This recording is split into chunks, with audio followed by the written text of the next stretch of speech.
All right. So, first of all, thank you for, gosh, here the end of the journey you're on. I'm getting started here on the West Coast, but many of you have been part of this for a few hours now.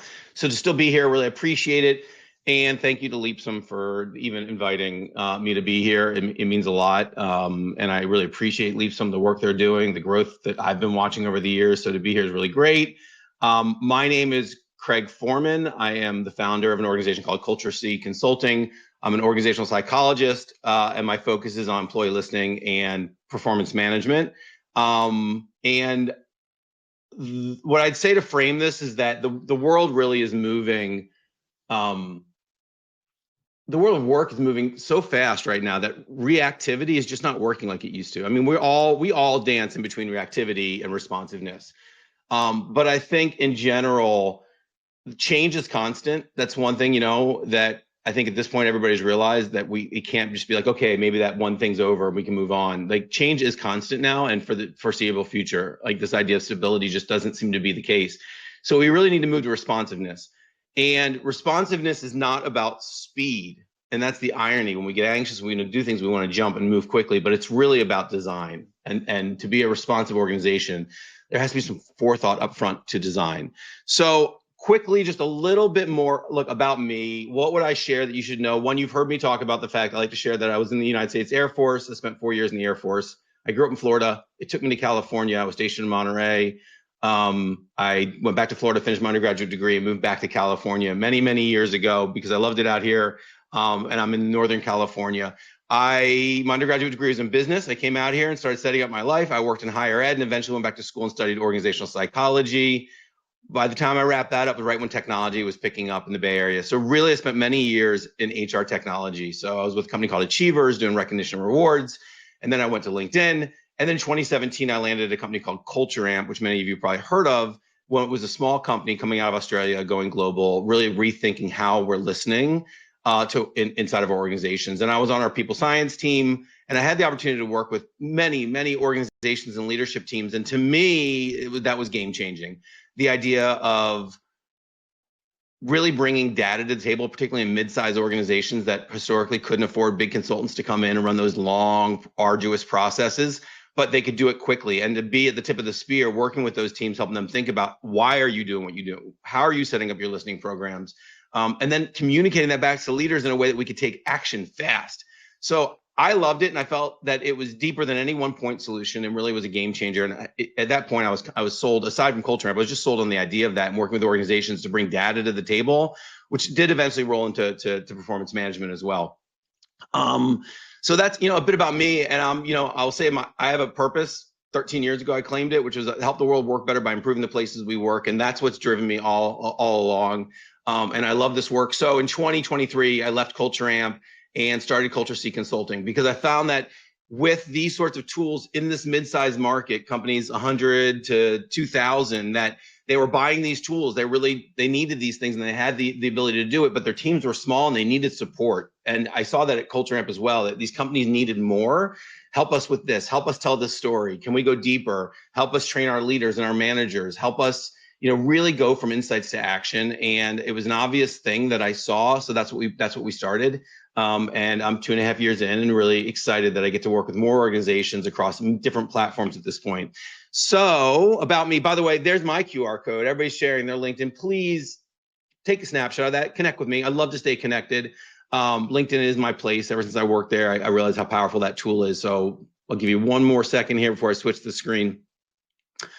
Okay, so let's tee this up a little bit. I already mentioned that change is constant. So variability is now constant. Change is the new normal. So we have to think about it in that way. Historically, right, most organizations have had this reactive. We all know it. And the truth is, I want to be careful. Like, I don't want to act like there's only this is black or white. We all are responsive and reactive at the same time. But I think the case here is we need to tool our organizations to be more reactive, right? More responsive, I'm sorry.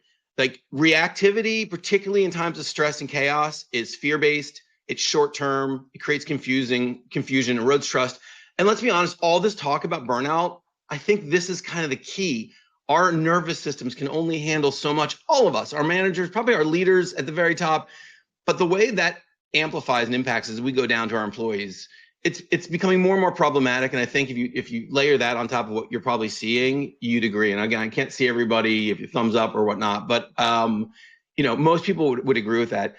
But if we can move to a more responsive position, right? So getting away from that knee-jerk reaction towards more intentional, informed, values aligned. So there we are again.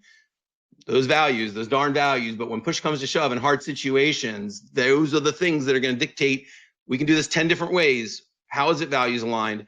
And stakeholder informed decisions, right? Keeping in mind who's all involved here from these perspectives. Leadership is a design process, and so being intentional, iterative, and that responsive leadership really helps leaders guide through thoughtful action by being, but this has to be tooled. That's that design piece that I spoke about. Now, I want to say something. As I built this, I built it previously for another talk as well. It became very obvious to me. This is not new. I mean, if you look at a hospital, or if you look at military, healthcare, emergency response teams, there are organizations that inherently have had to do this for a long time because they live inside of that VUCA, that variability, uncertainty, right? And are dealing with this. I think the takeaway is many of us didn't have to do this, and now it's time to be more thoughtful about moving from reactive. When things are more stable, you can get by with that. But I think we all know now that reactivity is becoming a challenge, right? So we have to build this new muscle. I think this slide just kind of sums this up and sets up the stage for the model that I'm going to discuss. Look, currently, I think we can all, that current state, if you think about it, we know it, right? Stuff happens. Oh my gosh, react, do something. And that's what's getting us into trouble. And because there's so much going on and so much change, that's wearing us thin, that's wearing our people thin, either turnover or they're sitting there really not engaged. And we're in this zone that we're seeing so much. We're watching engagement numbers go down in general. It's clear these are challenging times. People are looking for more. They're happy at home, but they're not as productive. They come into the office, they're not as productive, but they're happier. Like we're in this dilemmic place, moving to this future state, which is really a model that I've been using around employee listening for a long time, but I think it's becoming even more powerful in my mind, which is this idea of collect, understand, act. And thinking of that as this framework, and it's nice to just present a simple framework so you can walk away, at least just have something to map this against. But when I see the second one, the future state, I think about, if anybody's into Brene Brown, she talks a lot about that pause in between input and action, and that's kind of this magical spot.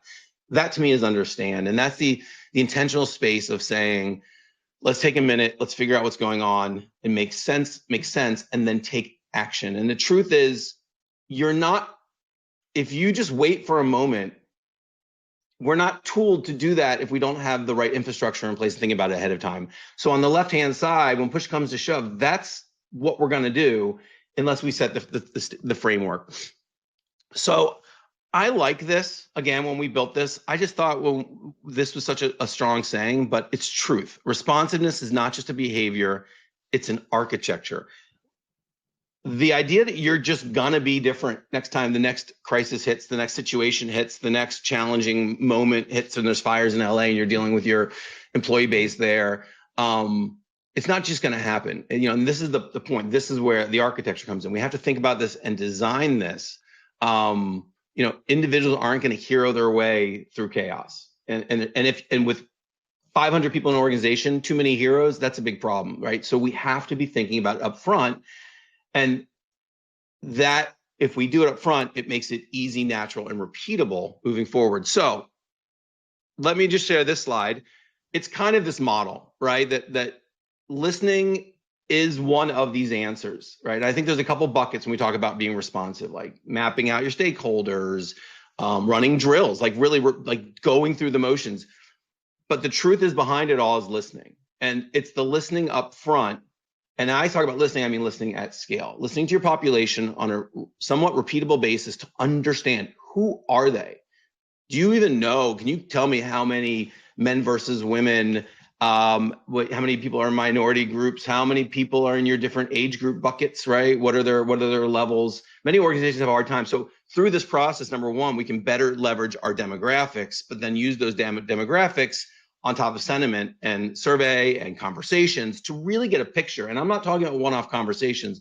I'm talking about a methodical approach to regularly and repeatedly understanding your population. Number one, to feed your leadership team information that can help drive your managers and their actions as well. So when I say listening isn't a moment, it's a rhythm. And that's why this is put into a circle, right? And these three buckets: collect, and that's thinking about, how are we collecting? Are we assured that we're asking the same questions repeatedly? Like if you have 10 managers having 10 different conversations, that's not really good, valid, reliable data to build decision making on. So are we ensuring, are we asking the same sorts of questions? How are those questions being framed? What's our setup if we're doing it in person versus a survey? How's it being delivered?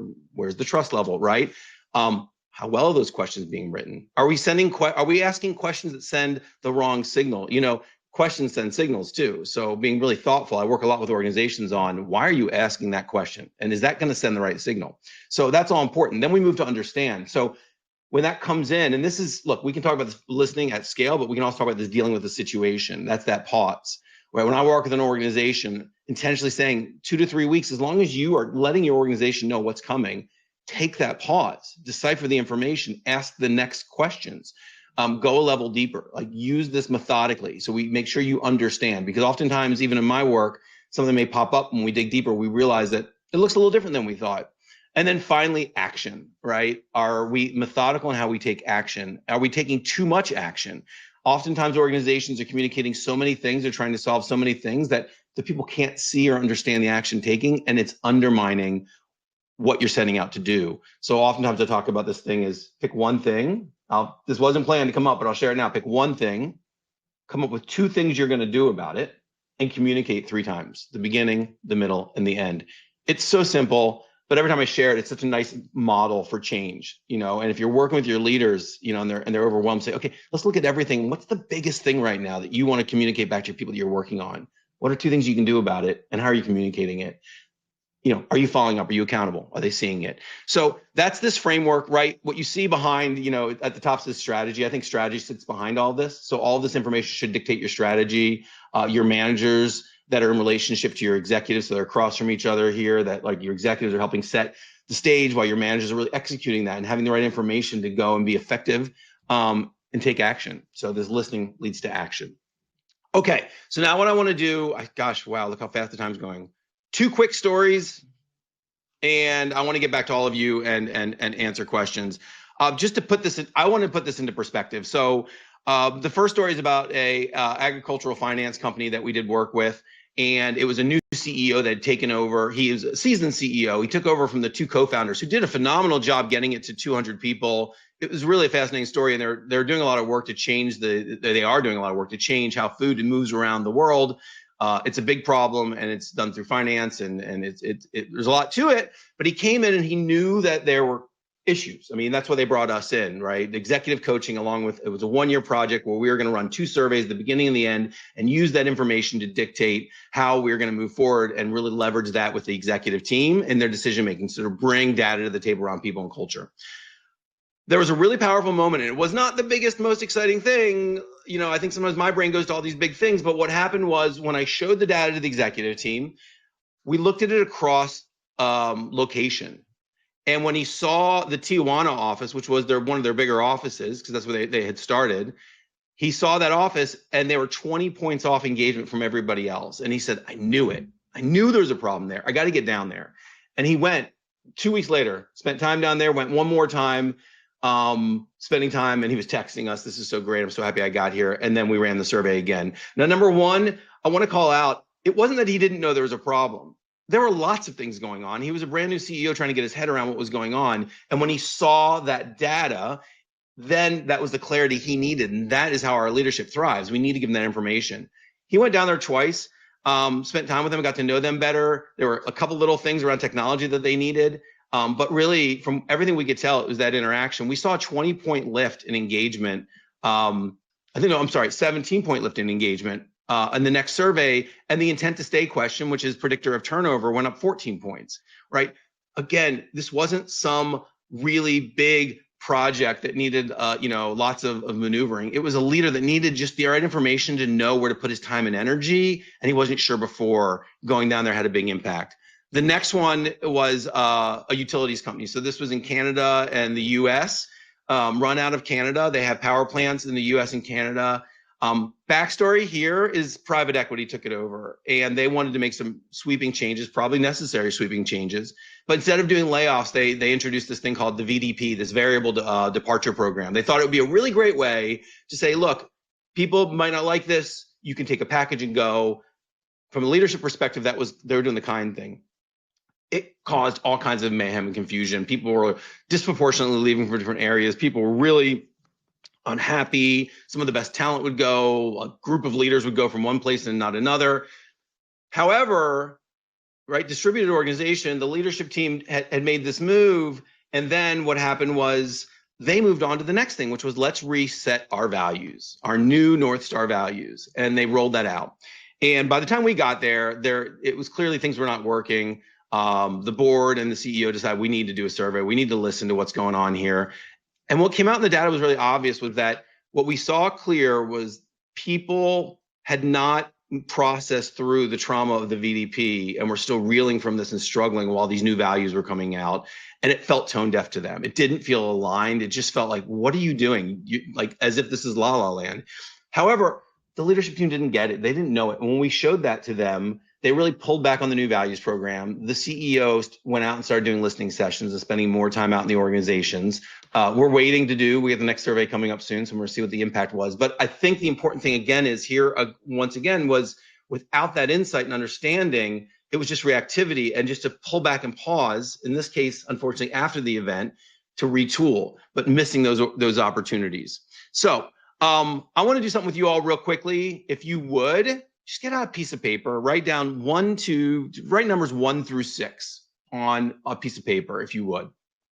This is an opportunity if you just reflect real quickly. We're going to use a Likert scale, pretty straightforward. 1 is a strongly disagree, 5 is a strongly agree. And I'm just going to ask these questions and just write down your number. This is for you. You don't ever have to share it with me or anybody, but I'm curious. On the collect side, if you said, our organizations regularly gather input and feedback from employees and not just moments of situations or crisis, how would you rate yourself, right? Neutral, 3, strongly agree, 5, 1, disagree. The next one, we have clear, consistent ways to measure sentiment and track how people are feeling over time. Is that true? What would you say at your organization to that? Now move to the understand section. Leaders take time to interpret data and feedback before deciding what actions to take. How would you score yourself there? 4, we communicate the why behind decisions in a way that connects back to our values and our people. So we're helping other people understand why we're doing what we're doing and how it connects to the information we have. And then act. When we act, our responses are timely, thoughtful, and aligned with what our employees actually need. And number 6, we follow through on feedback by showing progress and closing the loop with employees. All right, so even if you didn't score, I think those questions really drive home how this looks in action, how we think about this. I hope you jotted those down. I also will ask, just while if you do have that piece of paper out, I went fast today and there's a lot to cover, but was there a thing? Was there something I said that just stood out where you're like, gosh, that little thing, I could think about that some more. Maybe next week we could dig into that and there's something there. Maybe you're not sure exactly what it was, but was there something I said that sort of stood out?